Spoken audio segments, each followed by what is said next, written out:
नमस्कार साथियों, अपने YouTube channel SSC dreamers club पर आपका हार्दिक स्वागत है, अभिनंदन है। अपन कर रहे थे यूनियन गवर्नमेंट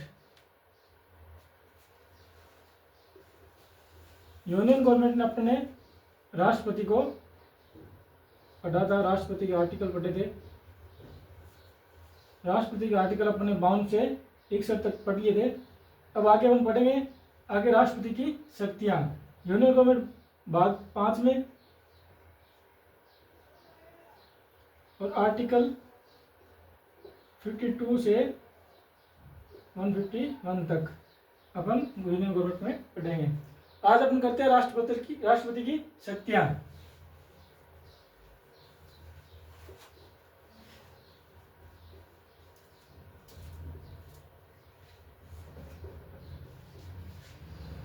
राष्ट्रपति की शक्तियाँ। राष्ट्रपति की शक्तियों में बात करें अपन तो एक नंबर अपन कार्यपालिका की, राष्ट्रपति को जो कार्यपालिका की शक्तियां मिली है उनके बारे में चर्चा करते हैं।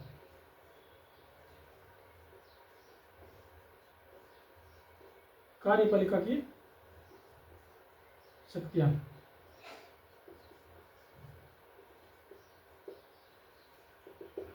अब हमने पहले ही चर्चा की थी आर्टिकल 53 में कि संघ की कार्यपालिका की समस्त शक्तियां राष्ट्रपति में निहित होती है। आर्टिकल 53 के तहत संघ की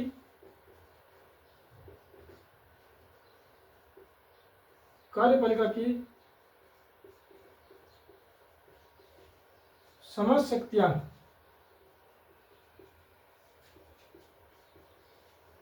राष्ट्रपति में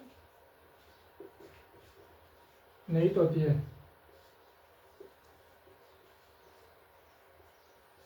यानी कार्यपालिका की शक्तियां है वो राष्ट्रपति में निहित होती है। इसे में अपन बात करते हैं आर्टिकल 75। आर्टिकल 75 क्या कहता है कि प्रधानमंत्री की नियुक्ति राष्ट्रपति द्वारा की जाती है। एक मंत्रिमंडलियों की नियुक्ति राष्ट्रपति प्रधानमंत्री की सलाह से करता है।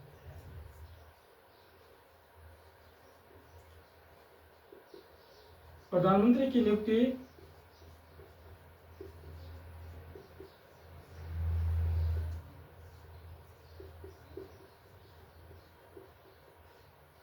राष्ट्रपति द्वारा की जाती है एवं मंत्रिमंडल की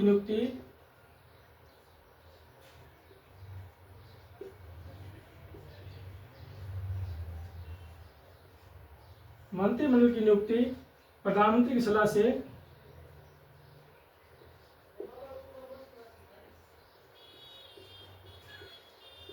से राष्ट्रपति द्वारा ही की जाती है।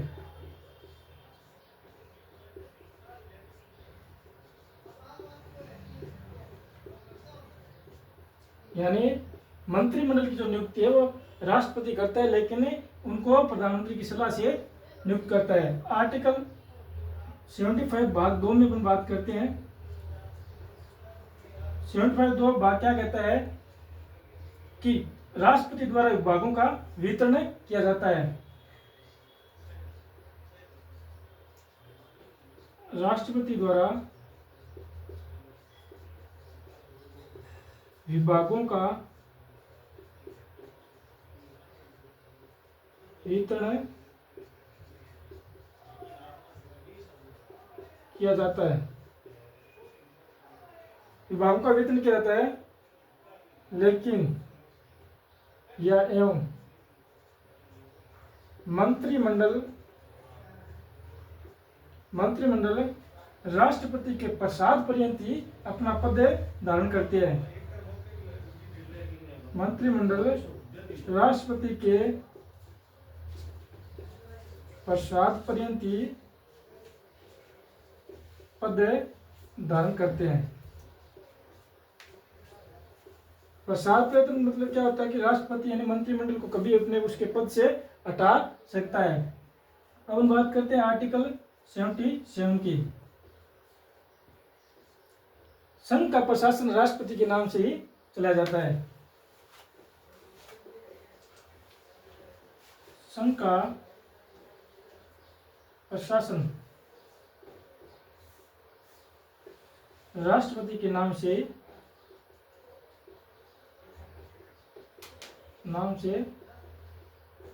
चलाया जाता है।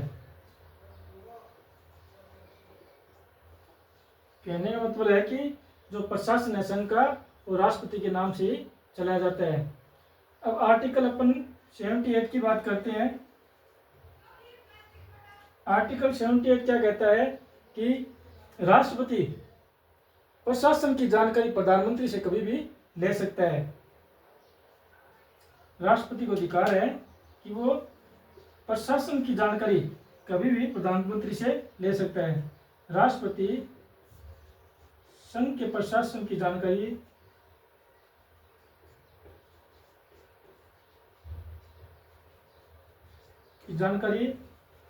प्रधानमंत्री से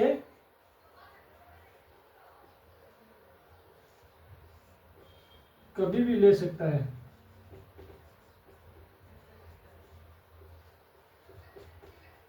कभी भी ले सकता है।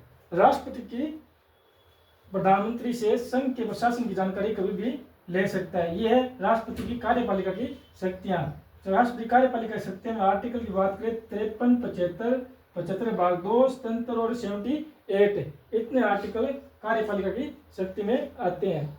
अब आगे अपन बात करते हैं राष्ट्रपति की सैन्य शक्तियां।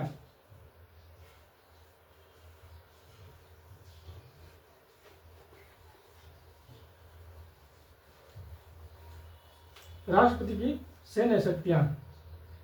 राष्ट्रीय सैन्य शक्तियों में आर्टिकल 1 आता है 53 का भाग 2 सैन्य शक्तियां।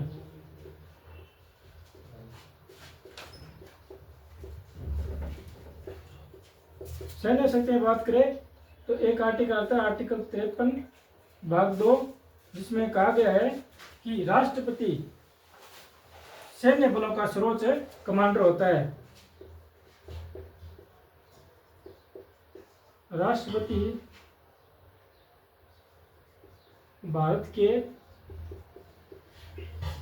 सैन्य बलों का सर्वोच्च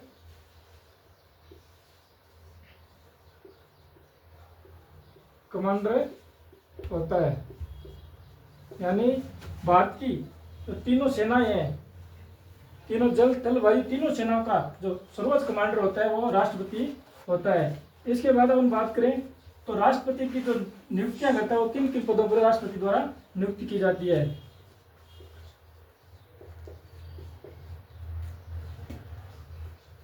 नियुक्तियां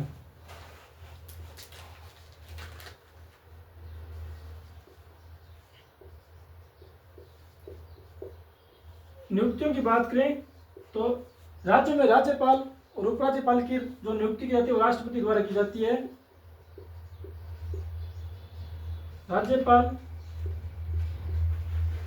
उपराज्यपाल और बीच अपना आर्टिकल में पढ़ के आए हैं कि प्रधानमंत्री और मंत्रिमंडल की नियुक्ति भी राष्ट्रपति द्वारा की जाती है। प्रधानमंत्री की नियुक्ति, मंत्रियों की नियुक्ति और तीसरी अपन बात करें तो महान्यायवादी और महाधिवक्ता की नियुक्ति भी राष्ट्रपति द्वारा की जाती है। महान्यायवादी, महाधिवक्ता इनकी नियुक्ति कौन करता है? राष्ट्रपति करता है। सर्वोच्च न्यायालय और उच्च न्यायालय में जजों की नियुक्ति राष्ट्रपति द्वारा की जाती है। सर्वोच्च न्यायालय व उच्च न्यायालय में जजों की नियुक्ति राष्ट्रपति करता है। इसके बाद हम बात करें तो निर्वाचन आयोग के अध्यक्ष व मेंबर की नियुक्ति राष्ट्रपति द्वारा की जाती है।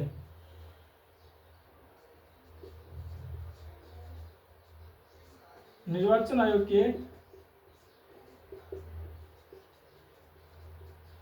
अध्यक्ष एवं सदस्यों की नियुक्ति राष्ट्रपति द्वारा की जाती है। और इसके बाद बात करें संघ लोक सेवा आयोग की आयोग के अध्यक्ष व सदस्यों की नियुक्ति भी राष्ट्रपति द्वारा की जाती है। संघ लोक सेवा आयोग यूपीएससी के अध्यक्ष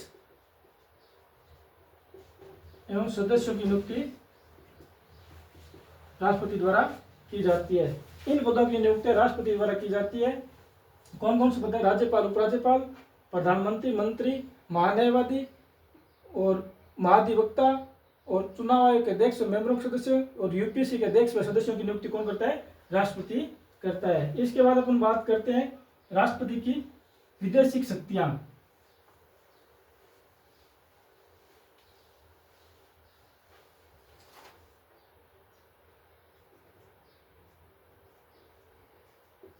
विदेशिक शक्तियां, विदेशी शक्तियों की बात करें अपन तो राष्ट्रपति दूतावासों में राजदूत व उच्च आयुक्तों की नियुक्ति भी राष्ट्रपति द्वारा की जाती है।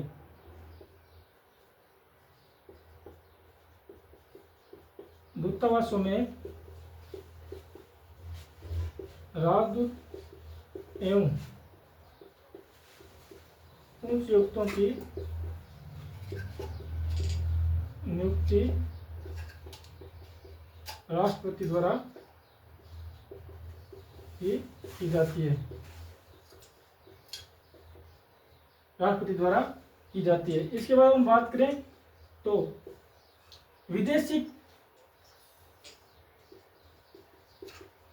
विदेशी प्रोग्रामों में जो प्रतिनिधित्व करता है वो राष्ट्रपति करता है। विदेशी क्रियाकलापों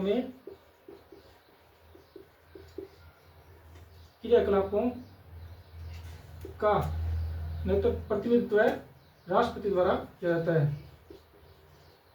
प्रतिनिधित्व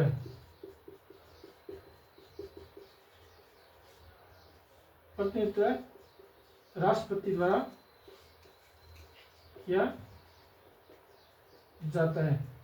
यानी विदेशी क्रियाकलापों में प्रतिनिधित्व राष्ट्रपति द्वारा ही किया जाता है। इसके बाद बात करें तो दो देशों के बीच संधि व समझौता ही राष्ट्रपति के नाम से ही किया जाता है।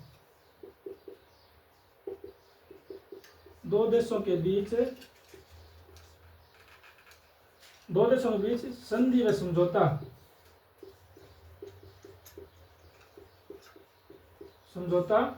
राष्ट्रपति के नाम से ही किया जाता है।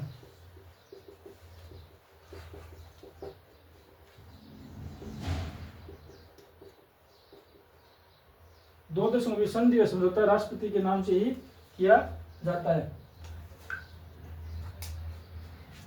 इसके बाद हम बात करते हैं तो राष्ट्रपति की न्यायिक शक्तियां।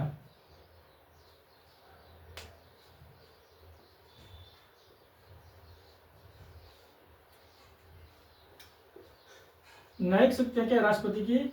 आर्टिकल 143 के तहत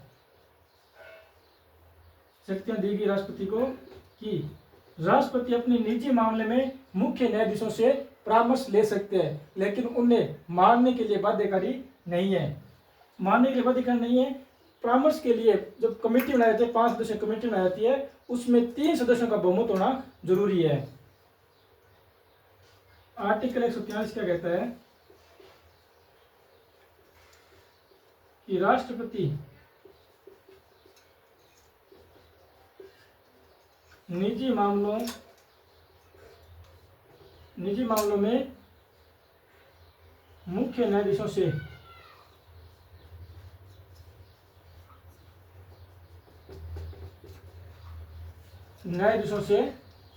परामर्श ले सकते हैं। यानी मुख्य न्यायाधीश से परामर्श ले सकते हैं, लेकिन उन परामर्शों का मानने के लिए राष्ट्रपति बाध्यकारी नहीं है। इसके बाद हम बात करते हैं राष्ट्रपति की विधायक शक्तियां।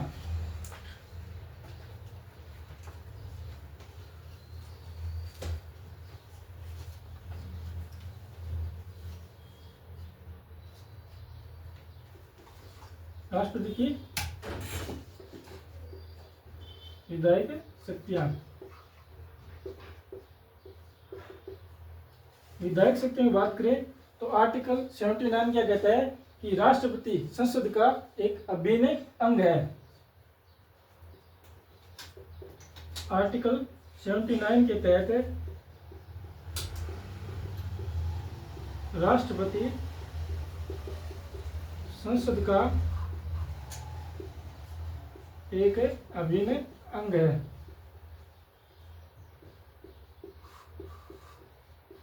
संसद के 3 अंग हैं। 3 की बात करें अपन तो संसद के 3 अंग हैं, एक राष्ट्रपति, राज्यसभा और एक लोकसभा।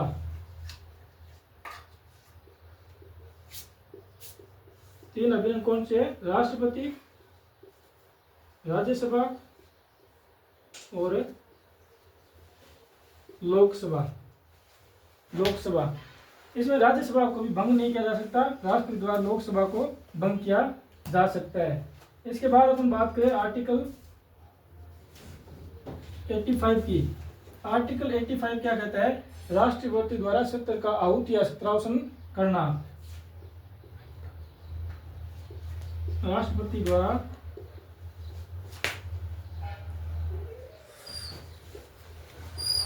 सत्र आहूत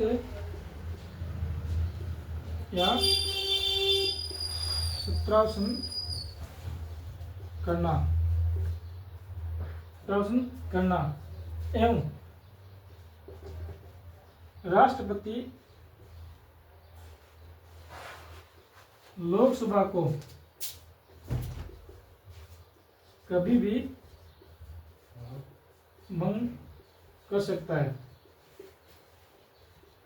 लोकसभा को कभी भी भंग कर सकता है। अब हम बात करते हैं आगे आर्टिकल 86 की। आर्टिकल 86 क्या कहता है कि संसद में जो लंबित यानी पेंडिंग पड़े हुए बिलों के लिए राष्ट्रपति कभी भी संसद में सूचना या संदेश भेज सकता है।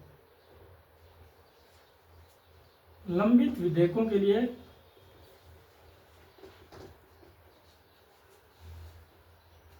राष्ट्रपति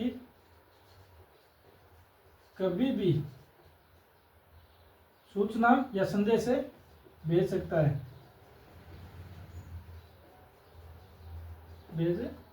है। इसके बाद अपन बात करें तो आर्टिकल 87 की। आर्टिकल 87 क्या कहता है कि राष्ट्रपति आम चुनाव होने के बाद वह सत्र के प्रथम सत्र में अपना संबोधन या संबोधित करता है। आम चुनाव समाप्त होने एवं प्रथम सत्र में संबोधन देते हैं। राष्ट्रपति आम चुनाव होने पर या प्रथम सत्र में अपना संबोधन देते हैं। इसके बाद हम बात करते हैं आर्टिकल 108 की। 108 क्या कहता है? आर्टिकल 108 आर्टिकल ये कहता है कि राष्ट्रपति दोनों सदनों की संयुक्त बैठक कभी भी बुला सकता है।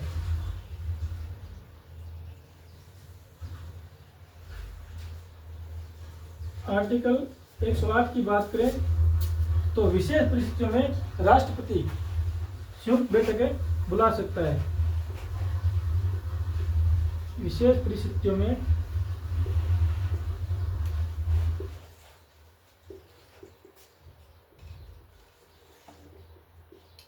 राष्ट्रपति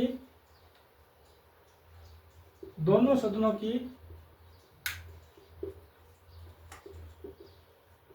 संयुक्त बैठक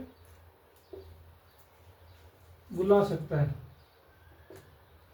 विशेष परिस्थितियों में राष्ट्रपति दोनों सदनों की संयुक्त बैठक बुला सकता है। इसके बाद हम बात करते हैं तो राष्ट्रपति की मनोनीत शक्तियां। मनोनीत शक्तियों की बात करें तो राष्ट्रपति राज्यसभा में 12 सदस्य मनोनीत करता है। आर्टिकल 80 के तहत राष्ट्रपति द्वारा राज्यसभा में 12 सदस्य मनोनीत किए जाते हैं।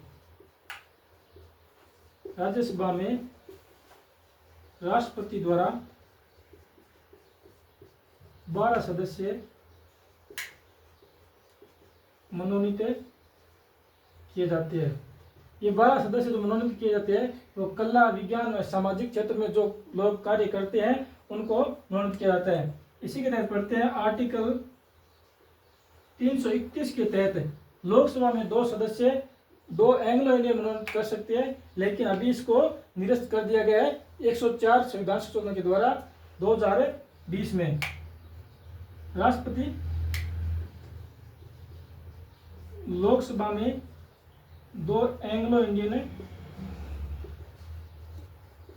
मनोनीत कर सकते हैं, लेकिन 104 संविधान संशोधन द्वारा